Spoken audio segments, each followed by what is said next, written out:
there's a sequence, there's a code, there's a combination. And when you get the right combination, it unlocks everything for us.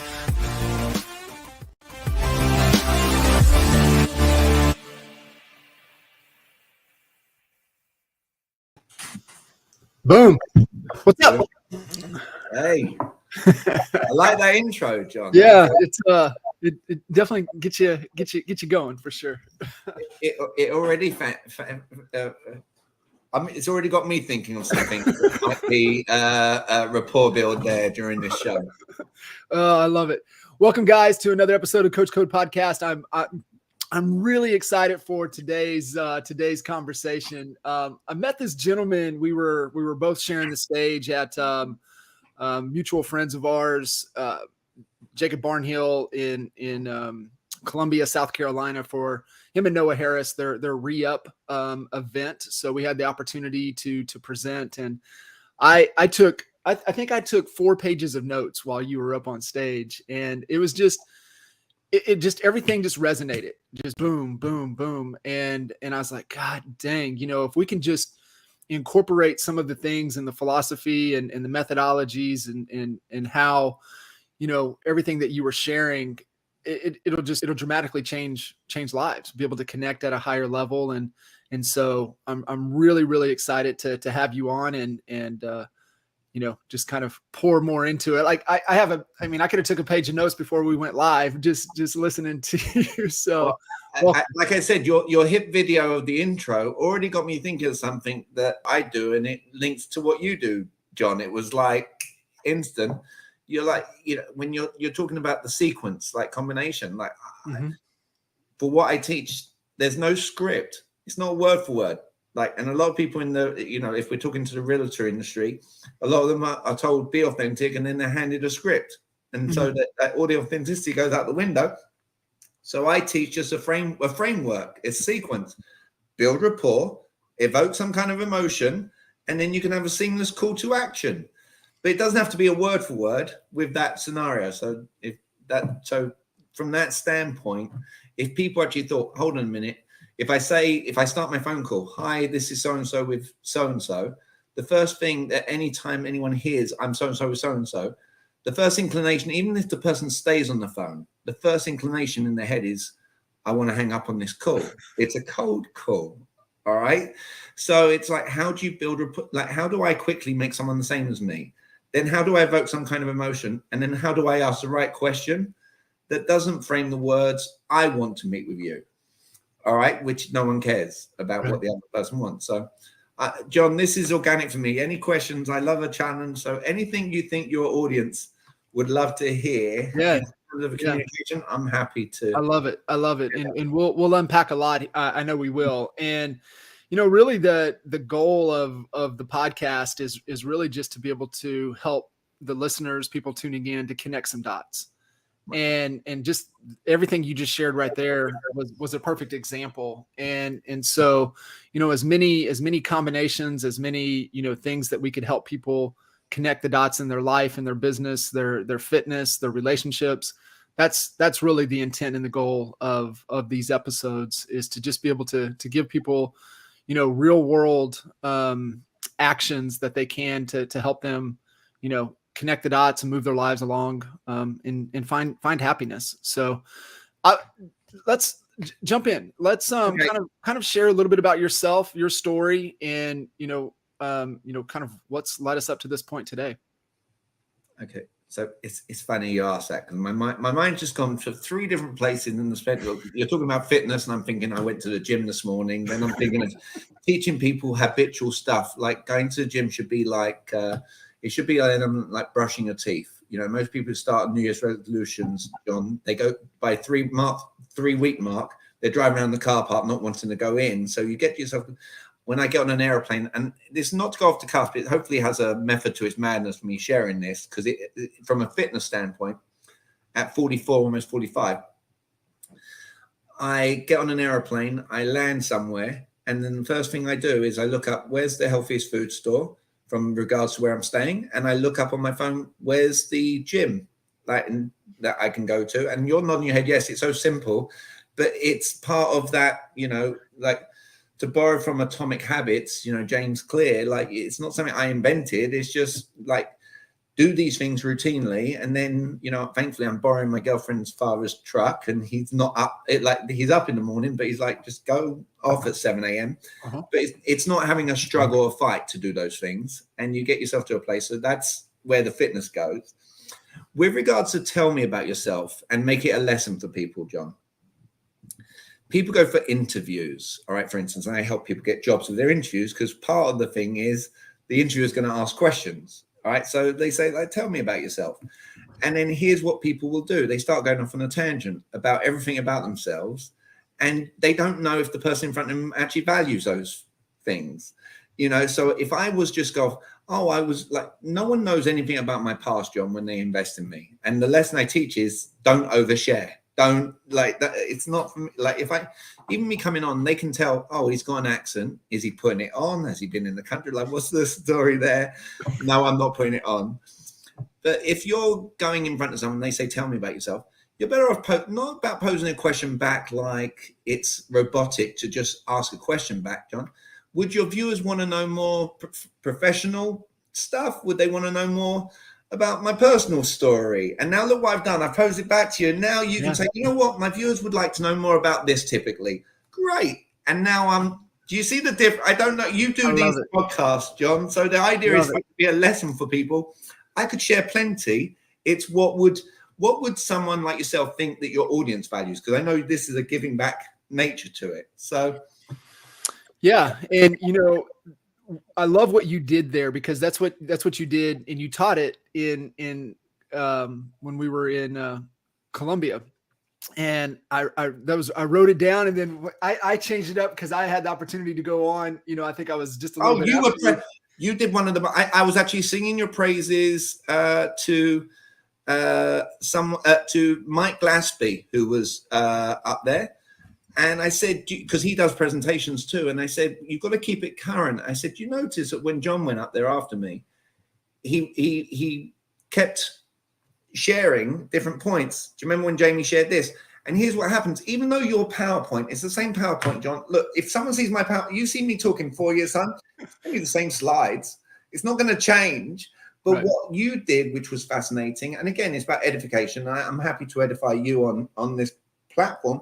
You got up there and you started talking about me during your bit and you brought me up in different points. Here's what now you're subliminally planting in the audience mind.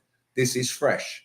It's not a robotic scenario. So no, I kudos on that play because it's not something that everyone does when they get in front of an audience, John. So no, it's I think, just to that point where, what you had did. And then, I kind of turned it around a little bit too, is you find out what they're really wanting to get, right? What's important to them. And we try to bring in and, we ask Noah, we ask people, hey, what does the audience want? Who is the audience? What's their problem? How can we help them solve it? Do I have a concept that can help them solve what they're wanting to solve? But what I loved, what you had done is that you got out there and asked just a couple questions. And then you're like, I agree. And you went right into feeding them what they wanted. And I think I'll do something fresh for you, John, that I don't usually do on these podcasts, since you just shared. So the audience has an understanding very quick of this. Most speakers, when they get up, they do one-way traffic. It usually comes from an ego place. I wanted to start the first 15 minutes, 20 minutes. Let me tell you all about everything I've ever done in life. And this is why you should listen to me. The first thing out my mouth, so the audience understands, your audience understands, building rapport makes someone the same. So if I ask them, hey, when you watch this back, right, just raise your hand or nod your head if you agree with it. How many of you, like me, think that communication is important for what you do for a living? Show of hands. Now everyone's going to be like, raise their hand. I'm like, I just made you all the same as me. And it doesn't matter what your background is. Yeah. And then the next question, to find out what the audience wants, rather than assume, and I don't care whether your audience are realtors listening to this or from whatever background, in a sales environment, the idea is focus on the other person and you want them doing all the talking. So I know what I'm going to talk about. I just say, before I start teaching this stuff, what benefits would you come up with for being better in the area of communication? Now, if I let your audience settle on that, pause the video for a second, think of the benefits that you would get being better in communication, and talk to yourself, share them out loud. All right. And then I'd say, well, then I'd be able to elevate the conversation next to be like, that's terrific. I agree with all those things, like you say. All right. What I'm not doing is going in with an assumption. They should love this because of this, or they should love. We've got heavy ties, you more so than myself, with EXP. All right. And so, for example, if someone from EXP is watching this, it just as an analogy for everyone, they might go in and say, you want to join our brokerage because you can make money this way, this way, this way, this way. Right. And that's telling, John. They're better off just going, hey, before I start sharing all the glorious things with EXP, have you come up with any? What benefits would you come up with for being in front of me today? And they will share the things that they've heard of that are positive. Oh, terrific. Let's say, I've heard you can make money through stocks. Oh, terrific. What do you love about that? Oh, well, my daddy, he owns stocks all the time. They're telling you, not you telling them. So I know, I can see in your face, you're getting what I'm putting down. The hope is your audience can see. It doesn't matter what the scenario is. Start with them, get them to share what's in it for them, and that will tailor and lead your conversation to a predictable outcome that they'll actually come on board. What trips people up from grasping that concept? And because you've taught it, I mean, I understand it. I try to talk about from a leadership 80-20 principle. You need to your question to statement ratio, just whatever. Just try to give them different models to where maybe it connects with them. But what stops people from understanding that? Okay, so this is, again, when I say it kind of feels like a luxury to share new information, you could watch any other person who's interviewed me and I've not shared this concept, John. We're all limited between what's one ear and what's between two ears, all right? And my humble belief is this: kids are the best salespeople on the planet, all right? Why? They ask questions about everything, all right? And then my theory is this, and it's not totally fair because, in my opinion, teachers are underrated. They are heavily underrated. I agree.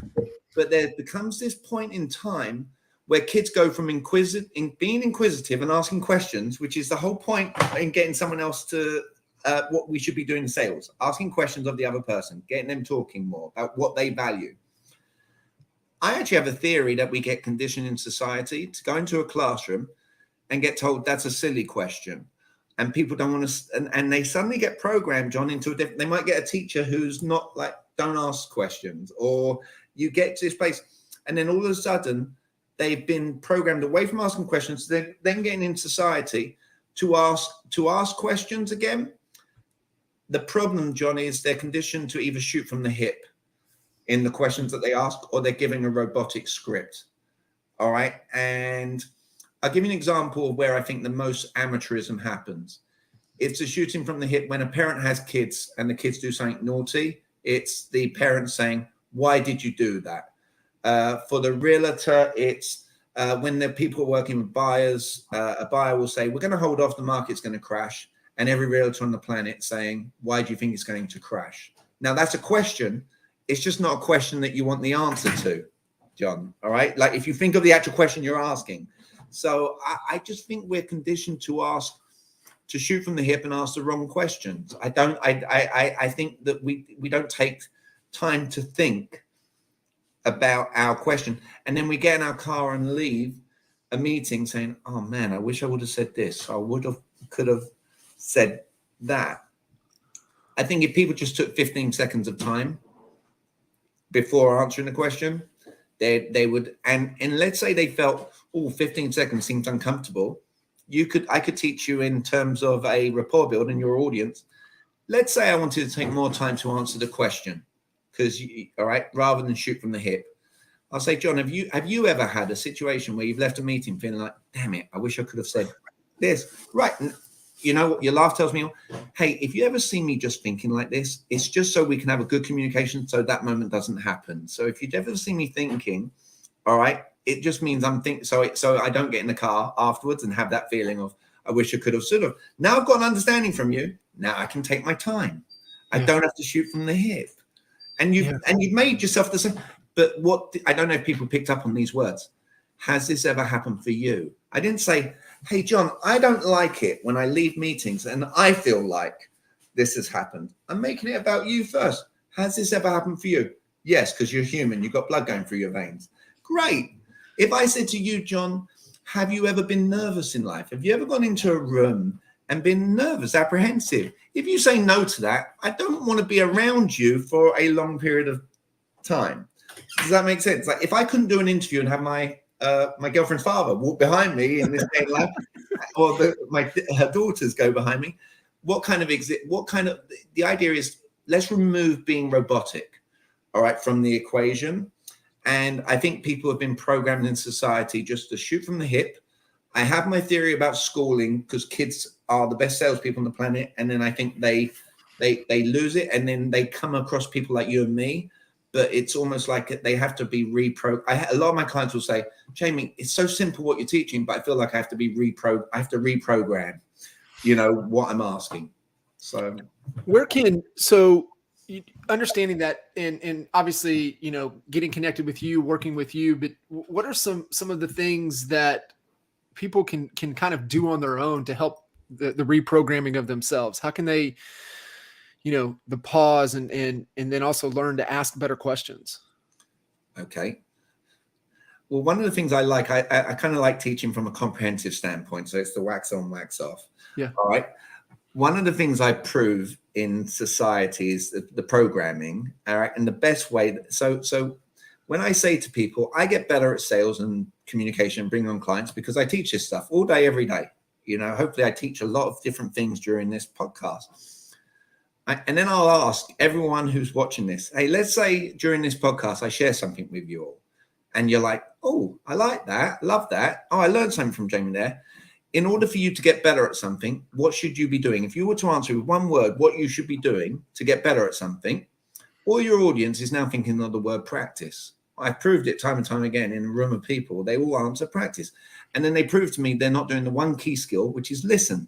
Because I clearly said, I get better because I teach this stuff. So, John, to help your audience, when they want to get better at something, it's not about practice and waiting for opportunities to practice it on potential clients or stuff. It's teach it to other people. I teach my kids. I could literally, if my daughter was awake, tell you what, this is something I've not ever done on a podcast. We'll be real organic. Watch this. I'm calling my daughter Ruby. She has a purple heart after her name. If she picks up, please God, she picks up. 11:21. All right. When she picks up, I will ask her, what is the golden rule of communication? And she will say, if she picked up, she's not, it's ringing, it's fine. She will say, always ask for permission. Just a simple act. If you want to share something with someone, saying, is it okay if I share something with you? Someone says to you, I think the market's going to crash. Hey, is it okay if I share something with you? Rather than shooting from the hip, or my kids do something naughty, rather than say, what were you thinking? Is it okay if I ask you something? Yeah. Why shouldn't you have done that? And it's it's the complete opposite. Whatever, like people think, I am asking that. No, you're asking them why they did it. I'm asking them why they shouldn't have done it. Now their eyes have to go in their head. They have to start thinking of why they shouldn't have done it. And now they're going to start talking and showing me they have a greater understanding of that scenario. That's powerful. So teaching it, John, is one thing. And the second thing, hopefully they grasp, you get to use this in all walks of life. Communication isn't just, it affects every single person. I said, are you like me? Do you think communication is important for what you do? Every single one of your audience, background, industry, is going to answer yes to that. So the key element for them is when they learn something from me today, teach it to another individual so it becomes more second nature for them. Secondly, use it in all walks of life.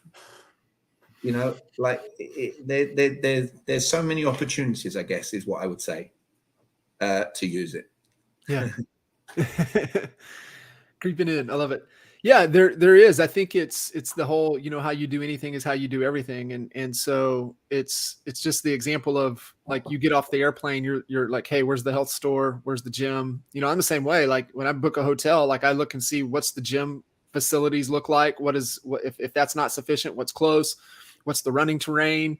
I rent my own car, even though I was going away with a team, John. Renting your own car, so you create a scenario, and it's got to be something. I don't believe in the word die. It's got to be sustainable, something you actually enjoy. I enjoy doing the stuff. I enjoy eating my oatmeal every morning. I enjoy it. Like it's not I'm having an internal fight to do those things. So yeah.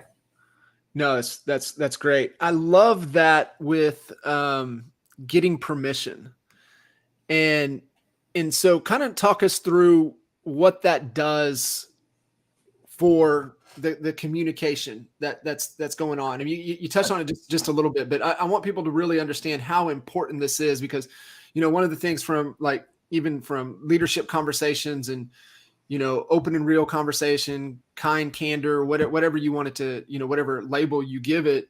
We had a great mentor of ours, how they would approach a difficult conversation that they need to have. They called it, hey, can we have a buckle up? We need to buckle up. Can we have a buckle up conversation? But I think this is really important for people to get, because most people just come at them, because I've seen this used as a weapon. And, one of the core values was open and real communication.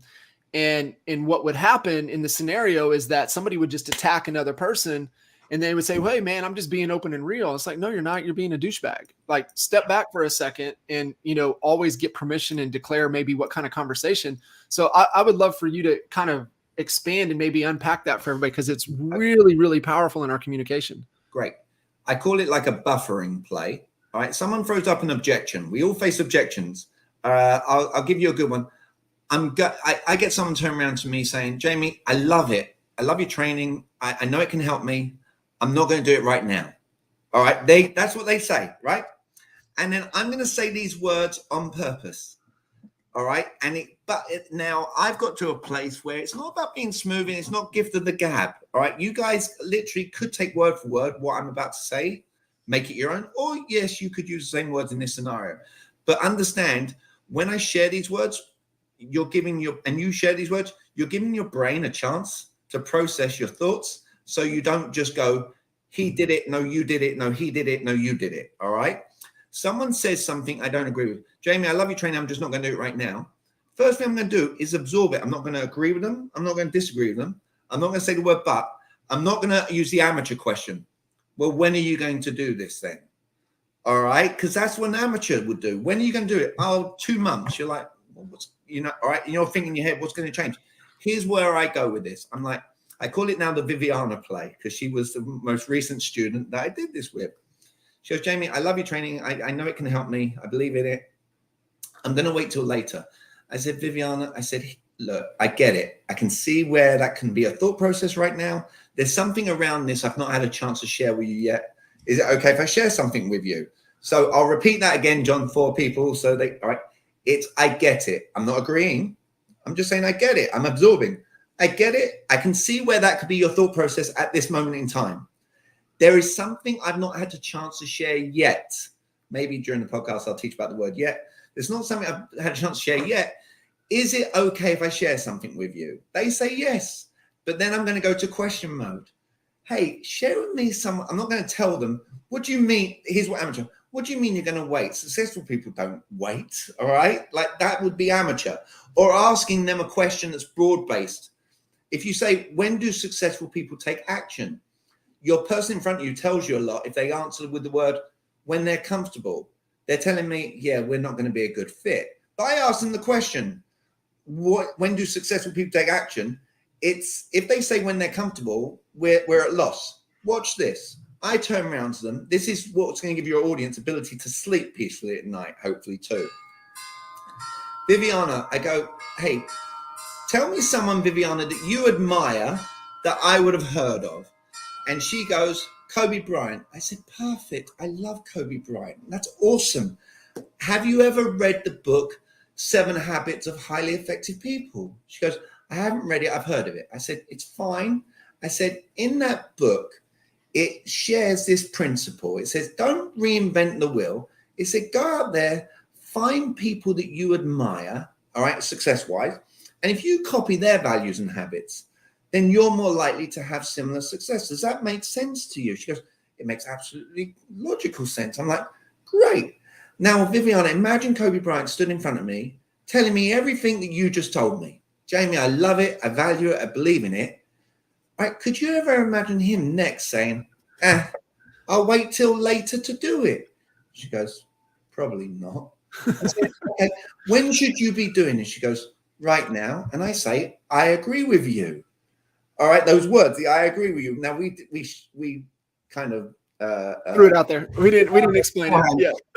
The idea is it's more sophisticated not to tell someone to do something and better off to get them to a place where it's their idea. And you're like, now, here's what happened. She goes, I'll go and grab my card.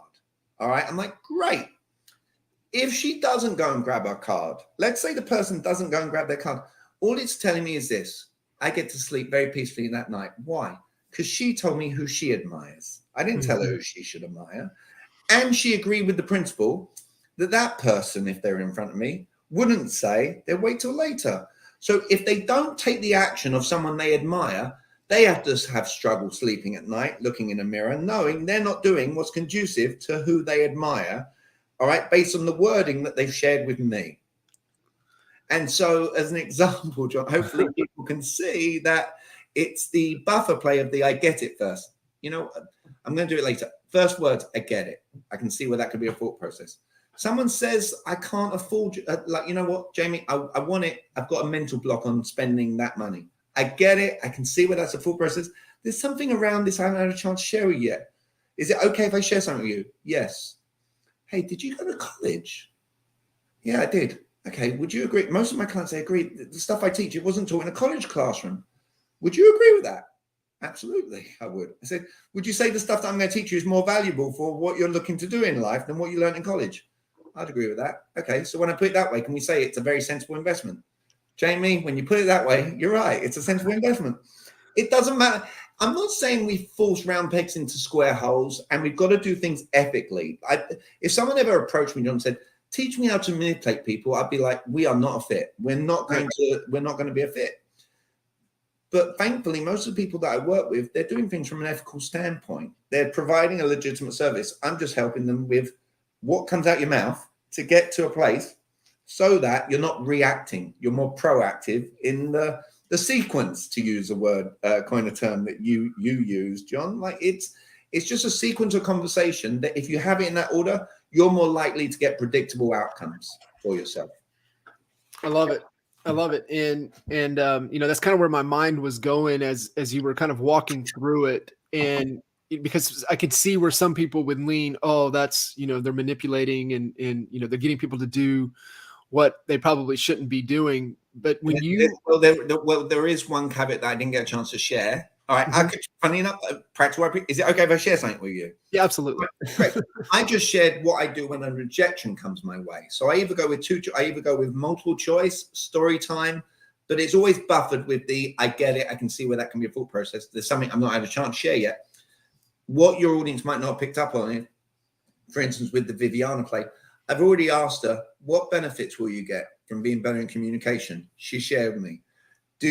How would you feel as a result of doing that? What kind of value do you place in this stuff? Very high. And she's answering me in questions. And then I'm asking her, do you actually believe I can help you factually? Yes. These are all words that are coming out of their mouth, right? So your audience, when they watch it, you can't, the idea is to ask them. I believe it's more manipulative if I tell someone to do something they don't want to do and get them to do it, or I just tell people to do it, and it's just not sophisticated, telling someone. My belief is, am I manipulating? If I'm a realtor and I'm going to a listing presentation, am I being manipulative if I can actually get the house sold? But instead of going in there saying, let me tell you everything I can do for you, I'm asking you, what do you look for in a realtor that you would value more than anything in the world? And now they're telling me, and I just happen to be someone that actually ethically can provide that service for them. I don't believe that's, the fact we've been using the negative connotation of the word manipulation is just to express to the audience that if you're finding out what someone wants and you can provide it, can we agree that's ethical?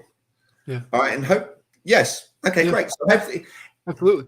We're never going to resonate with 10 out of 10 people, John. My goal is if someone is only bringing on 1 out of 10, Can I help them to do 3 out of 10?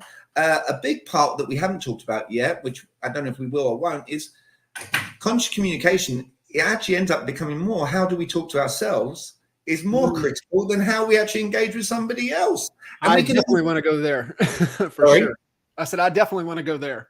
Okay. Sure. But the idea is what, why, how is the best way to get someone to an emotional state, John. But just to give you a credence, the objection, overcoming an objection is only easy to do or easier to do based on the information you've already gathered from someone that they already want your help. You're not just so hopefully that. You know, it does. I didn't see any manipulation in there at all, but I could see where somebody without understanding, you know, the process, and you're asking, and do you believe that you have a viable ethical solution to help them solve their problem? I think that's the other thing. And so that's where I love kind of what you just said, just transition. And it's the thing, right? Like, I don't believe that you can lead another human until you can lead yourself first. And there's scary individuals out there that know how to do what's called NLP, John. I don't teach NLP at any mastery level. There's a couple of things that I illustrate in that arena.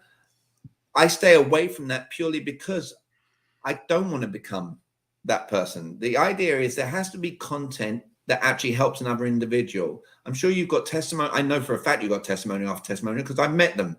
All right. And we talked about very highly, John, from the Michael Colliers of the world and the Jacob Barnhills. Like, nothing happens by accident. All right. I don't look to bring on every client on the planet, John. I just look to hold to be, whether it's virtually holding someone's hand or in person holding someone's hand. But the things that I share have to resonate from an ethical standpoint, and they have to understand you're going to get objections. It's how do you overcome that objection? And using the buffer play that we talked about gives them, your brain, a chance to process something rather than shooting from the hip, which is what most people do. But before that comes the building of rapport and evoking of emotion. How do you evoke emotion? You just ask someone, why do they want what it is that they told you that they want?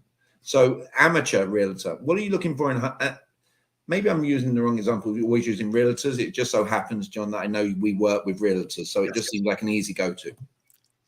A realtor get asked, do you have any 3-bedroom, 2-bathroom homes in this zip code? And here's what a realtor will do. So I know what you want. Yep, I'm going to send you everything in the MLS that fits that model. Right? You've made it too logical. And when we everyone on the planet, including anyone who watches this, and I don't care who you are, what you think about yourself, we all do things on emotions. If I was to share something that I would actually debate about, we all do something on emotions first, and then we justify it with logic after the fact. If I ask most people in your audience, do you have more shoes in your closet than what you need? You're going to answer yes. All right.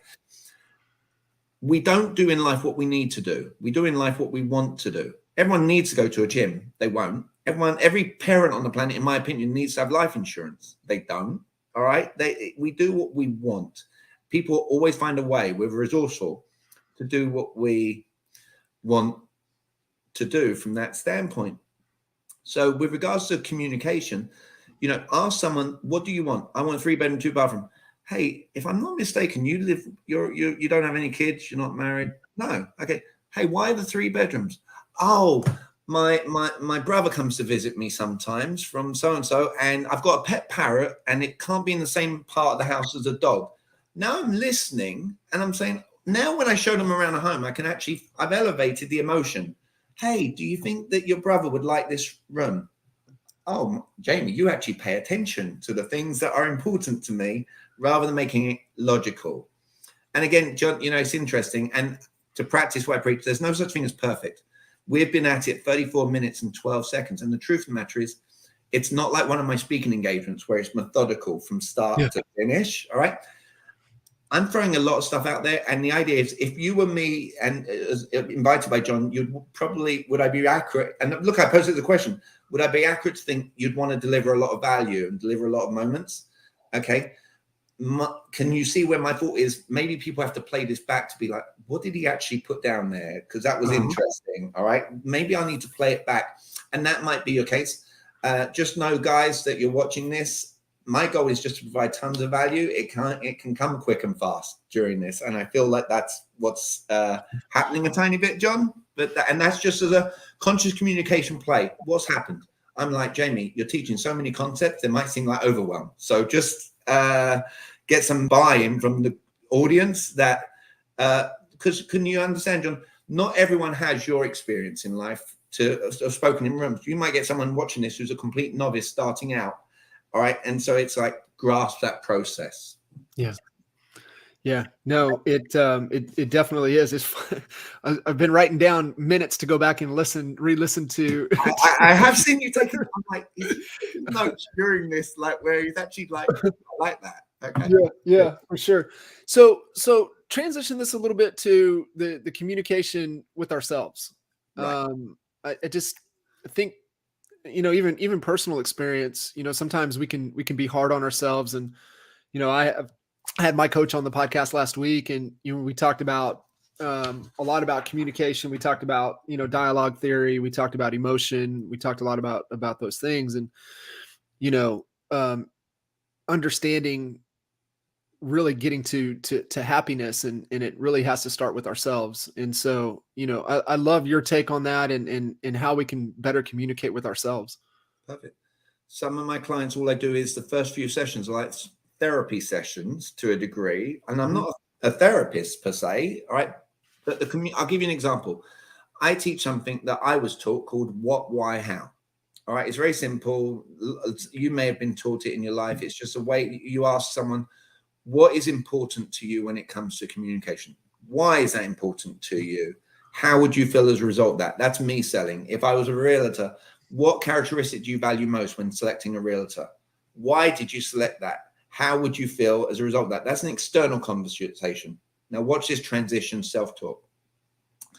During the pandemic, I happened, you know how there was people where you do posts on social media, if you're in need of any help of any nature, right? I just happened to be someone where my sister said, everyone's in a low depression. So anyone who watches this podcast, I'm happy if I can. My goal in life is make people feel better. I know I've mentioned about clients. The truth of the matter is, I believe in the karma that 10 years later, as a result of making everyone feel better and learning something as a result of what I teach, it's an abundance mindset. There's no scarcity. All right, with that, ask yourself these questions. All right, in an internal self-talk, and see how you feel afterwards. And you might have to have this talk several times throughout a day. All right. It's not like just a one time in the morning. Let's say you ask yourself, you're having a negative thought.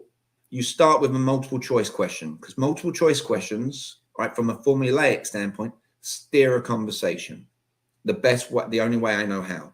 So I would ask you, go ahead and ask yourself, is what I'm currently thinking, is it helping me or is it hurting me? When you very quickly answer, it's negative, it's hurting me, then you immediately transition to, what should I be thinking? All right. And then you have to answer it, but to yourself, I should be thinking this. Then the next thing is where you really need to do self-talk. Why should I be thinking this? And talk to yourself. I should be thinking this because of da, da, da, da, da. How do I think I'm going to feel as a result of doing what I just taught myself? I think I'm going to feel pretty amazing. And then end with the question. So what should I be doing right now? I should be doing X. All right. So I'll give you an example with working out. We talked about fitness. All right. Oh, I don't want to get out of bed. Is what I'm currently thinking, is that helping me or hurting me? It's hurting me. Why? Because I made a New Year's resolution to absolutely get in shape, because I've got my wedding coming up, and I have to get in this dress and da da da da da. Right? How do I think I'm going to feel? I think after workout I'm going to feel amazing about myself, and I'm on my journey. Great. So what should I do right now? I should get out of bed, put my running shoes on, and rest in my clothes. So I'm not going in the gym just naked with my running shoes. Right? And the idea is, that's an example, hypothetically, of self-talk. But it starts with, what questions are you asked? And the first one is what I'm currently thinking helping me or hurting me? And then you transition. And look, my daughter, I tried calling her. I don't know if she, missed call. All right. Do you mind if I just call? We're going to get some proof in something. One. Hey, Ruby, real quick. I'm on a live on a podcast real quickly. I think, what is the golden rule of communication? The golden rule of communication is always ask for permission. Boom. Love you, princess. So Always you've ask got that on there. Always ask for permission. The idea is legacy. Teach our kids this stuff. If I may share, my daughter's 13. She's going to be 14 in August. The reason I bring her up right now, John, is this. She turns around to me and says, Dad, after every time we talk, I always feel better. And I'm going to let your audience know, and you know, the secret for me is I don't ever tell her anything. I just guide her to the questions that are internal in her. And for those of you out there who've got teenage daughters, you'll know, right? They, no matter what they look like to you, no matter what, they always have insecurities, all right, and insecure moments. All I ask her are questions about herself, like big picture, and she'll always say what the answers are, all right, to herself. And then afterwards, she'll say, I always feel better, all right, as a result of that. And here's the truth matter. The questions I'm asking her are just what any therapist would ask her, all right? I'm just sharing in self-talk. Guide yourself to the answers that you know are internal, all right? But make sure on that why part, you really sell yourself authentically on that part and talk to yourself a lot, because it will get you to a place. You can even do, and again, I don't mind borrowing from people. Anyone who's read the book Atomic Habits by James Clear, he says it better than I can. And I don't know I don't think he invented this, all right? But watch this. If you say, I have to do this phone call, that sounds kind of negative. If you turn around to yourself and say, I get to do this phone call, you know what? I'm not in jail. I'm healthy. I've got this opportunity. Yeah. Immediately your psyche changes in your self-talk with that. The word "yet" is the sweetest little word in self-talk. This is one of the things I've nonstop since you've said that. I've used this. Like this is a golden little nugget. Okay. First, 3 reasons behind the word "yet." It's the sweetest little word on the planet. No one likes the word "but." If you ever have an argument with someone, oh, I feel like there's a but coming. So just substitute the word "but" for the word "yet," and yet no one's offended by the word "yet." All right. The second thing, for those of you in selling something, halfway through your meeting, just turn around. Hey, have you heard everything you need to hear yet? Right, from me to feel confident to go with my services. Your prospective client could turn around and say, yes, they have. And it's now you're not nail biting to ask for the business. You're just like, great. The next step's so simple. If they say no to you, because you use the word yet, you say, that's still terrific. What would you want to hear from me? So that you feel that sense of confidence. Now, I didn't get to teach a lesson on, I said, what do you want to hear from me? I didn't say, what do you need to hear from me? All right, there's an extra lesson in there for those people. And then the last part of the word "yet," which is amazing, self-talk. If you turn around and say, I haven't reached my goals for 2022, that can come across as really negative. If that you out there watching this and you turn around and say, you know what, I haven't reached my goals for 2022 yet, what's your internal psyche completely shift? It's June. I've still got 6 months of 2022 to hit my goals. And it's just one word difference.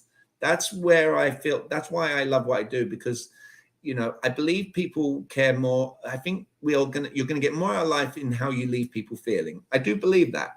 All right. And feeling is not just about what your words coming out your mouth. Yet words are important. All right. So, and the idea is stop saying things people are programmed. If you've got a kid and you say, how do you know you don't like that broccoli? All right. Have you ever tried it? Guys, think to yourselves, everyone's using those questions and you already know what the answer is going to be. Have you ever tried it? No. How do you know you don't like it? I just know. All right. That's the answers to it. And the word "yet," for anyone who works in retail watching this, I feel I should, if there was any area I felt I should be paid millions and millions and millions of dollars for a 5-minute training, it would be to go to Neiman Marcus or Macy's, John, and just be like, hey, I've got a 5-minute training for your staff, right? Because everyone, you go in a store and what does someone say? May I help you? All right. It's what, and 10 out of 10, not 9 out of 10, 10 out of 10 times they're going to hear the words, no, I'm just looking, thanks. All right. Every time. Now, they get paid commission. So meaning they get to put food on their kids' table. So if someone's watching this and you have a friend, family member that you care about working retail, just teach them this. All right. And then you'll get better at it. Have you seen anything that you love yet? Because if the person says no, you can now read their body language. Don't be robot. If you're saying that, yeah, if you came up to me, I'd be miserable and want to look for myself. I've still got an answer for you. All right. But I go up to you like, have you seen anything you love yet? Right? No. Do you know what? Someone came in the other day. I showed them this section over here and they absolutely loved it. oh, by the way, if you don't see something over there, I'm sure we'll find something and make it we, all right, that you love. If I read their body language and they're still like, I'm just going to build rapport. But you know what? You like me, sometimes you just want to peruse for yourself. When you see something, when you see something you love, just know I'm here to help you. All right, with that, great. So you covered your bases, but it's, have you seen something you like yet? All right. The idea is they can say no or yes, and you still get to continue dialogue.